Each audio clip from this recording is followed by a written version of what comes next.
Super ഹിറ്റായ ഡൊമിനിക്കിന് ശേഷം മമ്മൂക്കയുടെ അടുത്ത റിലീസായി തിയേറ്ററുകളിലെത്താൻ പോവുകയാണ് നവാഗതനായ ഡിനോ ഡെന്നിസ് സംവിധാനം ചെയ്ത സ്റ്റൈലിഷ് ചിത്രം ബസൂക്ക. മലയാളത്തിലെ ആദ്യ ഗെയിം ത്രില്ലർ ചിത്രം എന്ന പ്രത്യേകതയോടെ ഒരുക്കിയ ചിത്രം പ്രഖ്യാപന നാൾ മുതലേ വലിയ ഹൈപ്പുള്ള സിനിമയാണ്. മമ്മൂട്ടി താടിയും മുടിയും നീട്ടിയ കിഡിലൻ ലുക്കിലെത്തുന്ന ചിത്രം ഈ മാസം 14-നാണ് വേൾഡ് വൈഡ് റിലീസായി തിയേറ്ററിലെത്തുക.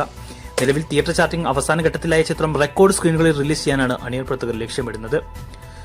സിനിമയുടേതായി ഇതിനോടകം പുറത്തിറങ്ങിയ പോസ്റ്ററുകളും ടീസറും ഹൈപ്പ് നിലനിർത്തുന്നതായിരുന്നതിനാൽ ബസൂക്ക ബിഗ് സ്ക്രീനിൽ കാണാനുള്ള കാത്തിരിപ്പിലാണ് മലയാള സിനിമാ പ്രേക്ഷകരും മമ്മൂട്ടി ആരാധകരും. അതുകൊണ്ട് തന്നെ ചിത്രം ബോക്സ് ഓഫീസിൽ പുതിയ റെക്കോർഡ് സൃഷ്ടിക്കുമെന്ന പ്രതീക്ഷയിലാണ് എല്ലാവരും. പുറത്തുവന്ന ലേറ്റസ്റ്റ് റിപ്പോർട്ടുകൾ പ്രകാരം ബസൂക്ക കേരളത്തിൽ 350-ൽ പരം സ്ക്രീനുകളിൽ റിലീസ് ചെയ്യാനാണ് അണിയർ പ്രവർത്തകർ ലക്ഷ്യമിടുന്നത്.